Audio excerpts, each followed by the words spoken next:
Salut les amis, nouvelle vidéo spéciale projection. Nous voici une fois de plus dans la petite école où on a l'habitude de projeter nos films, où on a également l'habitude de transformer une salle de psychomotricité en salle de cinéma bien entendu avec les moyens du bord, entre guillemets. Au programme de cette soirée, on a pensé qu'après l'émotion qu'a pu procurer le film La légende de Klaus, où plusieurs personnes sont sorties carrément les larmes aux yeux, surtout beaucoup d'adultes, figurez-vous. On a pensé que pour la première fois depuis très longtemps, il était peut-être temps de faire rire un peu toutes ces familles. Alors vous le savez, hein, si vous suivez la chaîne, on a un catalogue très restreint. On ne peut projeter uniquement et exclusivement que de la comédie familiale ou de l'animation. Donc j'ai pensé pour ce soir de projeter, voilà, il est ici, le petit DVD, le film Denis la Malice, un film qui à moi personnellement me procure de beaux souvenirs parce que bon j'ai eu la chance de voir ce film il y a bien longtemps, en 1993, 1993 pour nos amis français. Au cinéma, c'était l'époque où je terminais mes samedis soirs au cinéma avec ma femme à l'époque, petite amie en 1993 ou jeune marié. Et donc voilà, j'ai découvert ce film au cinéma et on a vraiment bien apprécié. Il faut dire que le casting n'est vraiment pas mal, hein. On a Christopher Lloyd dans le rôle du, on va dire, méchant, le bandit. Et nous avons aussi, et surtout j'ai envie de dire, l'excellent Walter Matthau dans le rôle de Monsieur Wilson. Une super comédie qu'on va donc projeter ce soir, 1993-2023, bah ouais, 30 ans. Je vous avouerai, sans le faire exprès, quelque part, on rend hommage à ce film aussi, puisqu'il fête cette année ses 30 ans, donc d'une pierre deux coups. Je vais demander à Andrés de commencer à filmer comme on a l'habitude de le faire, la déco. On ne s'est pas foulé pour la déco, même si c'est quand même pas mal, hein. Rien que l'affiche est une petite pièce de collection à elle toute seule. Niveau déco, on a surtout pensé aux enfants aujourd'hui. Je veux dire niveau dégustation, puisque c'est le bar, la collation, qui sera quasiment uniquement et exclusivement réservé aux enfants, avec plein de bonbons, des pop-corn comme d'habitude, mais des petits cakes. Enfin, Andrés va vous filmer tout ça. Les filles se sont une fois de plus surpassées pour l'occasion. On fait comme d'hab, Andrés fait le petit tour, il reçoit les gens, enfin vous verrez tout, l'arrivée des familles, le lancement du film, et puis on se retrouvera juste derrière pour la conclusion de cette vidéo, et bien sûr, comme à notre habitude, le débrief. A tout de suite, ciao ciao.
Voilà, le débrief. Salut Andrés. Salut tout le monde.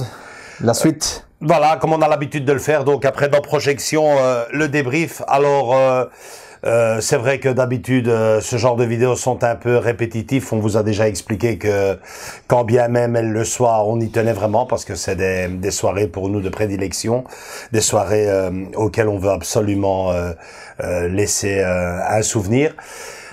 C'est vrai que c'est répétitif, mais restez bien jusqu'au bout dans ce débrief parce que je pense qu'on va littéralement ouvrir quasiment un débat qui devrait vous intéresser, surtout si vous avez des enfants, les enfants et le cinéma, parce que il y a de quoi parler après cette projection. On va commencer comme on a l'habitude de le faire, en 3 parties.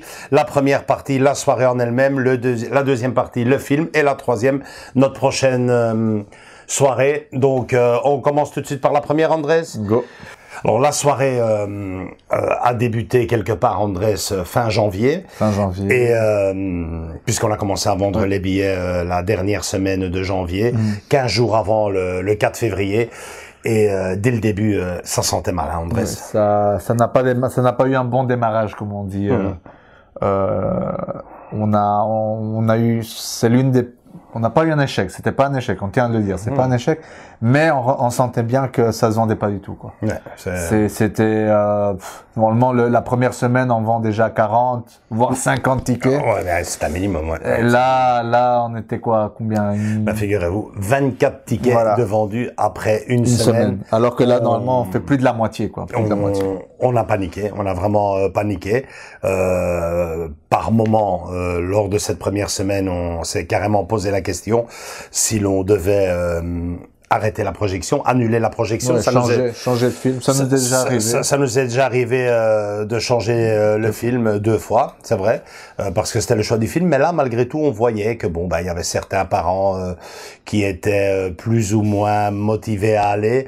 Enfin, c'était pas l'engouement qu'on a l'habitude d'avoir, ou plutôt qu'on avait l'habitude d'avoir. On va revenir sur tout cela le long de ce débrief. Et bon, finalement, comme vous l'explique Andrés, on a limité la casse puisque on va dire qu'on a eu un peu plus de 60% de la salle remplie, donc rien à voir avec ce qu'on fait d'habitude, mais bon, voilà, si on a l'habitude d'en mettre 100, on a légèrement, où on s'est approché des 60, de 60, on peut même pas dire 70, Andrés, non, parce qu'il y a des personnes qui ne sont pas venues en dernière minute, donc il y a eu des ventes, mais bon, c'est franchement, on va dire 3/4 plein, et encore, je suis généreux. Donc voilà, il y a plusieurs explications à cela. C'est dans ce débrief, c'est ce qu'on va faire, essayer de trouver des explications d'abord à cette fameuse vente de billets et ensuite au film, mais bon, chaque chose en son temps. Les tickets, voilà, faut dire ce qui est. Depuis le Covid, ça ne marche plus comme ça marchait dans le temps. Non, c'est ce que j'allais dire. On ressent un léger, je vais pas dire, mais c'est progressif, quoi. De moins en moins. L'engouement est de moins en moins présent. Les gens sont de moins en moins, voilà, peut-être qu'ils se disent, non, là, encore une soirée, je sais pas. Mais en effet, il y a un freinage qui se fait ressentir. Pour moi, il y a plusieurs explications à cela. La première, manifestement, depuis le Covid, donc voilà, le Covid est déjà une explication. Peut-être qu'il y a encore des gens qui ont peur de passer des soirées comme ça dans un endroit fermé. La deuxième chose, c'est évident, c'est clair, on le voit tous les jours, on le vit tous les jours. C'est l'actualité, hein, l'argent, c'est la crise, la crise économique. Donc, je sais qu'on nous voit beaucoup en France. Ici, en Belgique, on vient de recevoir le cadeau de fin d'année. C'est le cas de le dire, le cadeau de fin d'année. Donc, sur les factures d'énergie, électricité, gaz, électricité. Pas de cadeau, c'est le cas de dire, des bombes. Le choix du film, hein, on vous l'expliquait absolument, et là j'en tiens toute la responsabilité. Allez savoir, on en revient tout de suite d'ailleurs au film. Et puis aussi, c'est très important, le fait que l'on projette dans une école, c'est chaque fois des nouvelles familles qui partent, des nouvelles familles, enfin des nouvelles familles, des anciennes familles qui partent, des nouvelles familles qui arrivent. Les bons clients qu'on avait quand on a commencé, ne sont plus là, ne sont plus déjà là quasiment. En tout cas, une grosse partie sont partis. Et donc voilà, c'est constamment se remettre en question, constamment croiser les doigts. En fait, c'est refaire la clientèle chaque année. On va pas chipoter, c'est ça. Chaque année ou tous les 2 ans, mais en tout cas refaire notre clientèle, quoi. Et sans rentrer dans des polémiques. La politique de l'établissement aussi, il faut dire ce qui est. Ce n'est pas un établissement communal, c'est un établissement, j'ai envie de dire vert, qui se démarque par son côté verdure, son côté, on va dire quand même aussi, hein, on peut le dire. Écologiste. Et bon, ben voilà, une soirée cinéma. Ça fait tâche. On va être clair, voilà, on va pas chipoter, ça fait tâche. Voilà, tout le monde ne porte pas le cinéma. Au contraire, c'est même ils limitent, ils veulent même. Donc voilà quoi. Donc on va pas chipoter, c'est ça. Et il y a un peu de tout cela. Et donc voilà, résultat des courses, ben on le constate. Alors quand on vous dit le film, ben nous y voilà à ce fameux film. Et là, c'est ce que je vous disais en début de vidéo. Si vous avez des enfants. Ben ça peut vous intéresser parce que nous personnellement, en tout cas moi qui suis plus âgé qu'Andrés, là je retombe de haut.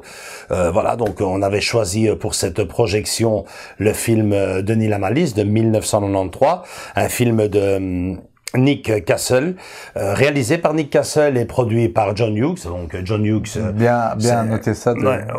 C'est 100% et on le voit dans le film d'ailleurs. Maman, j'ai raté l'avion. Voilà, tous les ingrédients qui ont fait la magie des mamans de ce genre de comédie là, exactement, magnifique, ont été repris pour ce film-là. Le gamin qui casse la figure. Aux méchants, on va dire. Pourquoi ce choix? J'en tiens l'entière responsabilité. Pourquoi ce choix? Parce que depuis 5 ans, je trouve que je joue avec énormément de nostalgie, avec beaucoup de films.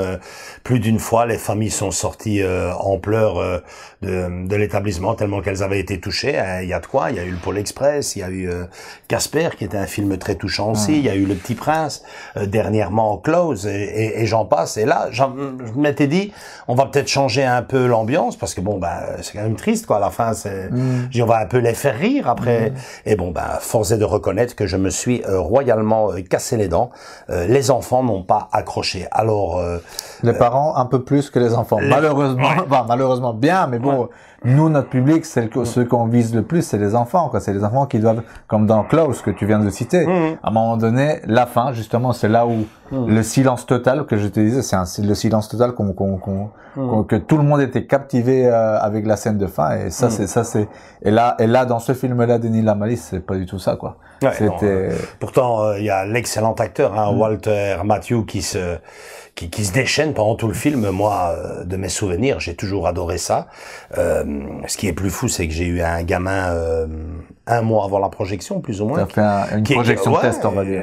Il a fait une projection. Ce gamin, sa propre maman, me le disait, j'ai jamais vu rire mon fils comme ça.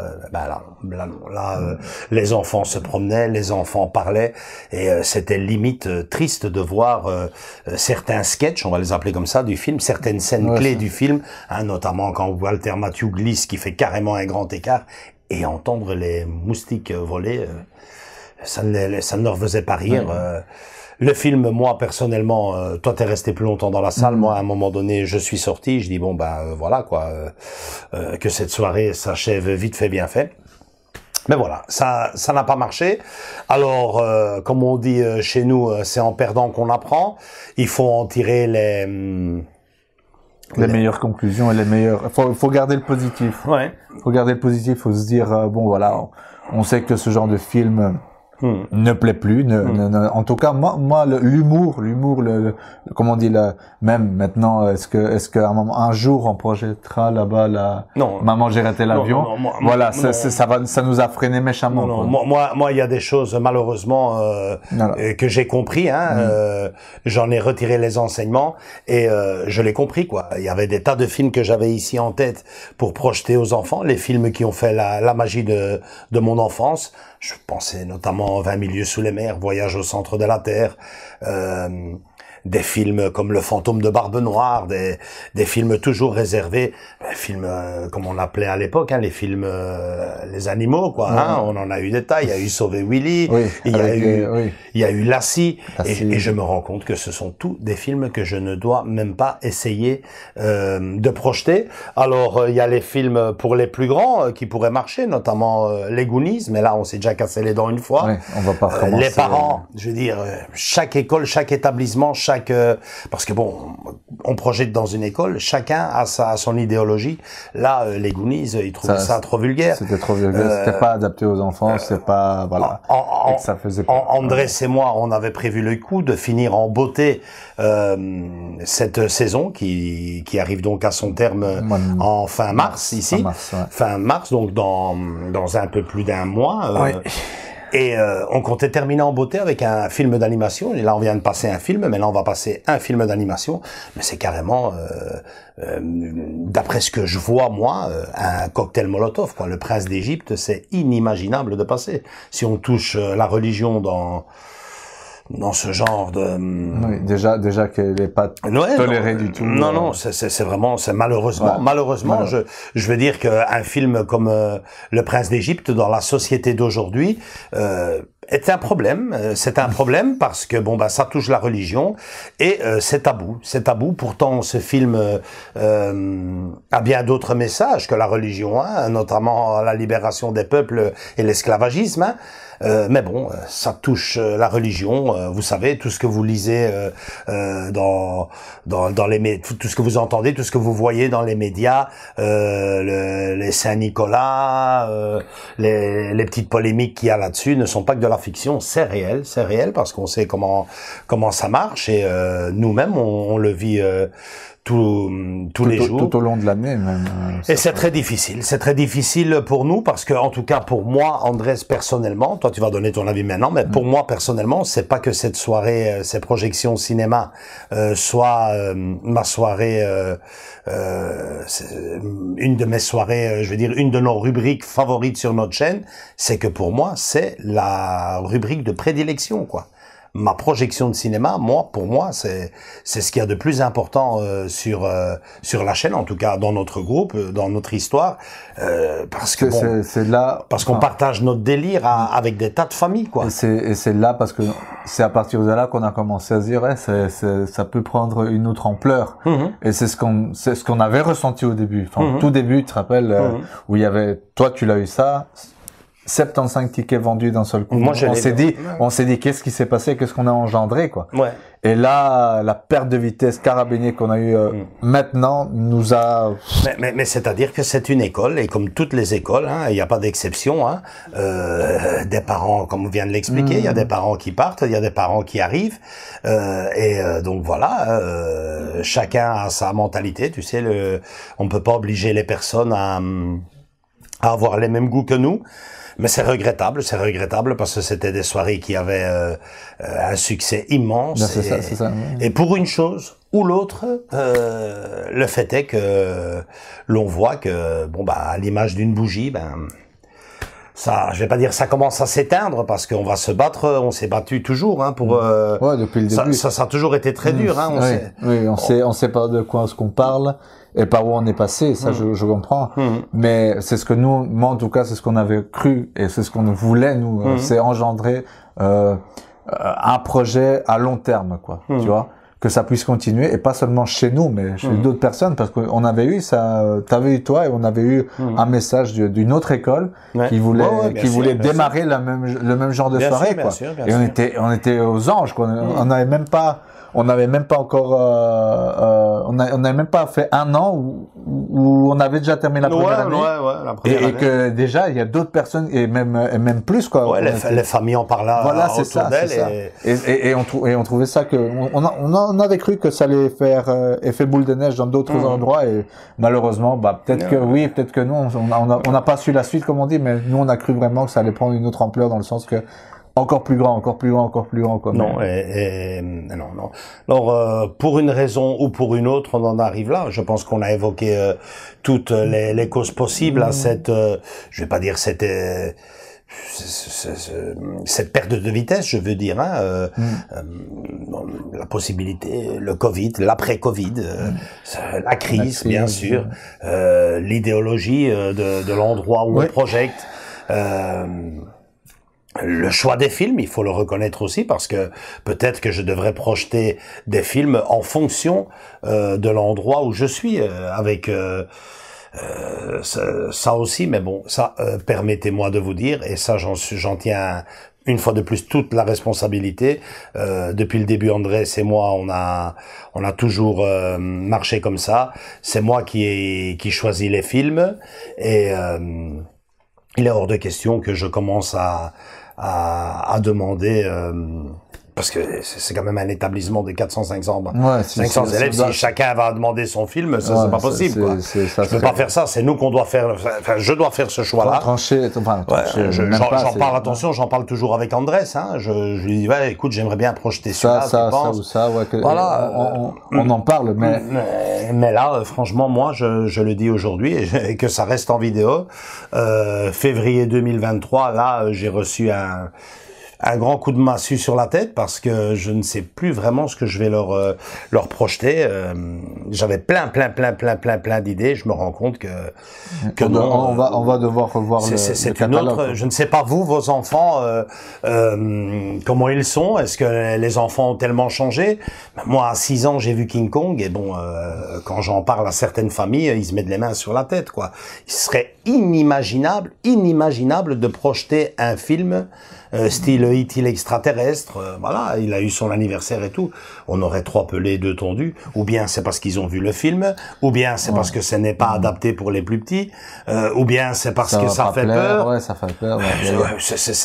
Franchement, j'essaye absolument de retranscrire, on essaye de retranscrire ce que j'ai connu quand j'étais gamin, la fameuse ambiance des cinémas de quartier, leur faire découvrir des vieux films au cinéma, entre guillemets. Mais bon, c'est quand même un écran de presque 6 mètres de long. Je dis, c'est quand même pas mal de découvrir des petites perles, quand bien même on les a vues. Certaines familles ont compris, hein. Il y a des familles qui sont là quasiment depuis le début. Et bon, ben, je m'imagine quand ils vont partir, ce qui va rester, quoi. Donc voilà, j'espère que... Espérons que cette perte de vitesse soit juste temporaire, et juste pour ce film-là, et qu'on termine en beauté, et que l'année prochaine soit un nouveau, un renouveau, comme on dit. C'est clair qu'il va falloir, travailler pendant les vacances pour essayer d'avoir un bon menu pour les parents et les enfants surtout aussi, quoi.